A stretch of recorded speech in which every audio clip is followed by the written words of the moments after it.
Hello, Universe. Your mission, should you choose to accept it, is to watch this entire review, click the like button, hit the subscribe button, and notification bell. This review will self-destruct in approximately 10 to 15 minutes. Good luck, Universe.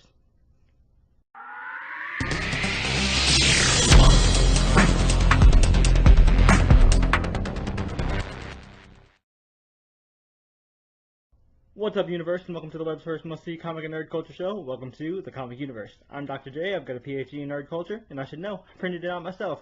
And I am here with you guys for a movie review of the latest Mission Impossible movie, Mission Impossible 6, Mission Impossible Fallout. So, of course, I'll be doing a spoiler-free section and a spoiler section, so I will give you guys a warning when I do get into spoilers. But, it's a Mission Impossible movie, so you should be well aware, 6 movies in, what you're going into when you go into a Mission Impossible movie. But I'll get started by saying I really enjoyed this movie. It was great. I think ever since, Ghost Protocol, the Mission Impossible movies have been on a real roll. Saying Tom Cruise was great in a Mission Impossible movie is basically like saying Donald Glover is talented. It's a foregone conclusion. At this point, we all know Tom Cruise is fantastic. This man is pushing 50 and he's still doing just crazy, ridiculous stunts, and I have to respect him for that, man. Captain Cardio himself, Tom Cruise, always running, always jumping, always climbing, just doing a bunch of crazy stuff. And the action sequences are amazing in this, as always. And the thing is, usually with movies like this, they tend to overload you with action, and, they try to keep outdoing themselves, scene after scene after scene, to the point where it starts to get, cartoony, right? And that's something that the Mission Impossible movies, and franchise, has rarely done, and this movie definitely did not do that. And there were no action scenes in here that felt like something out of a Saturday morning cartoon or some Roadrunner Looney Tunes type stuff. So I really appreciate that. It definitely keeps the tension, and a big part of that is, of course, that classic iconic score. Everybody knows the theme music for Mission Impossible. The dun dun dun dun dun dun dun dun dun. Every time that kicks in, you know something's about to go down. It's about to be really tense. And like I said, the tension in this movie is really well done.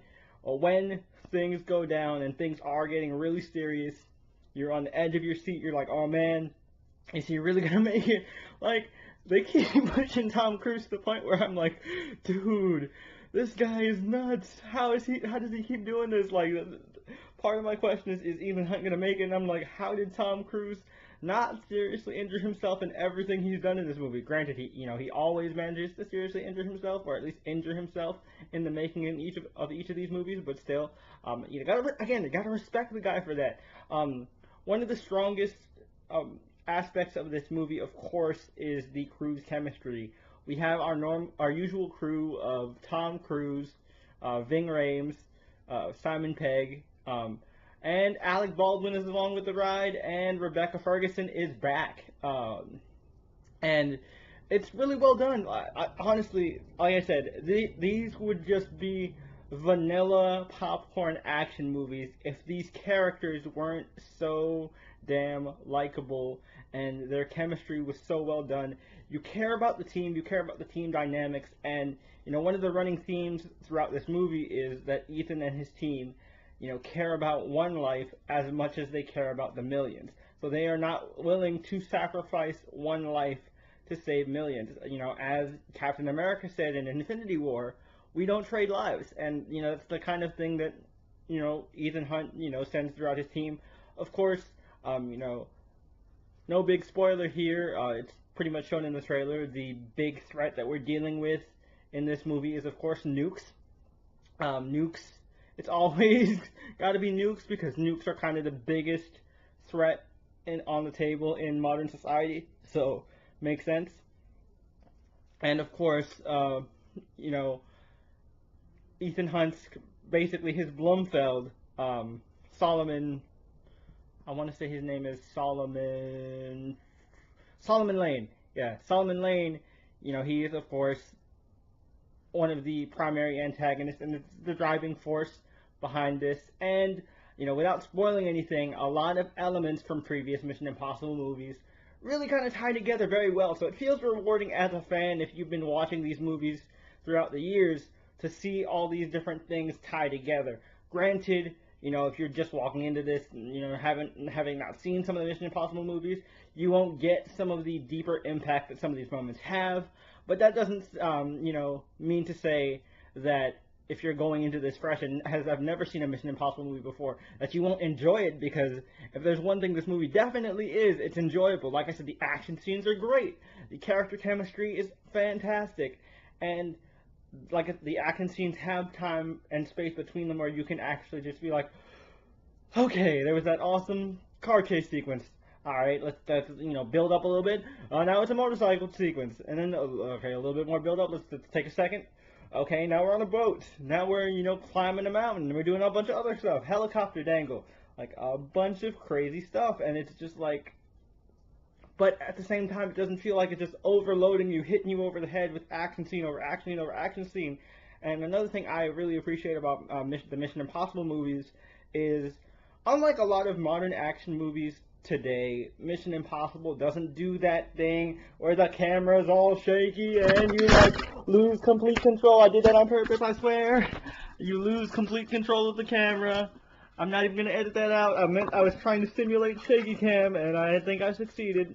But yeah, the camera's all shaky. You can't really follow what's going on. At every action sequence, you're able to follow who's doing what, who's kicking whose ass, and it's pretty fantastic. Henry Cavill is of course in this movie, and if this movie has taught me one of two things, it's that Henry Cavill could have been an amazing Batman if they had given him the part of Batman / Bruce Wayne, and that man could really rock a mustache. We're not gonna bring in the controversy of him not allowed to shave the mustache for Justice League, but it's a really good mustache. I'm not gonna lie, it definitely ties his character together. It's not significant in the plot, but it definitely,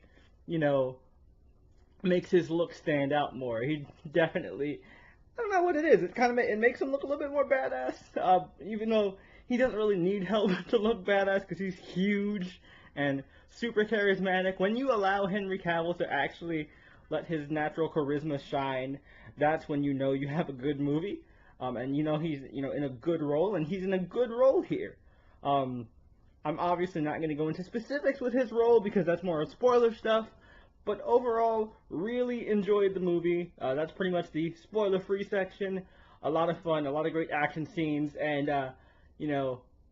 how Henry Cavill's character is, dealt with at the end. It's got a great hook to it. Comment down below if you get that pun, because that means I know you've seen the movie. And that's the perfect transition to get into spoiler territory. So, you have been warned, IMF agents. If you do not wish to be spoiled, the rest of this review is classified. So, come back after you've seen the movie and then watch the rest of this. So let's talk about it now, guys. I'm assuming everybody who doesn't care about spoilers is still here, or everyone who's seen the movie is still here as well. So, here we go. Henry Cavill's character, obvious bad guy. That was super predictable, but I didn't really care because I really liked the antagonistic relationship of Mission Impossible. Mission Impossible is a formulaic franchise, and I mean, you can tell that 6 movies in. You know what you're getting when you get a Mission Impossible movie. What makes or breaks a Mission Impossible movie is the antagonist and the relation, the dynamic between Hunt and the antagonist. And Henry Cavill definitely, was able to match Tom Cruise very well as an antagonist, and he was, making logical moves. He didn't do anything really stupid. I love, it felt very satisfying when he, fell for traps, and when he did figure out things, it showed he wasn't a complete idiot. Really enjoyed that a lot. Again, tying him back to Solomon Lane, everything felt really full circle. Bringing Julia back into the fold, That was really compelling. I'm glad we got some closure with Julia. I'm like, this felt it had a lot of finality to it.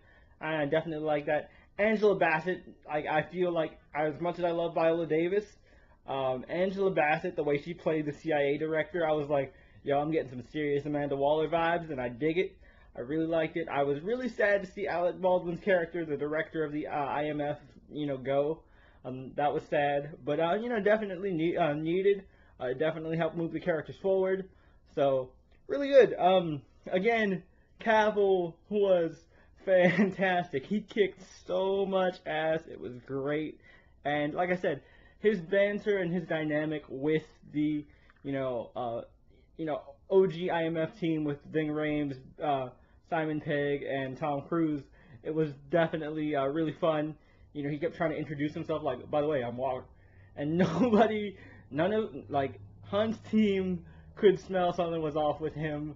So they were just like, whatever. And I thought that was really cool.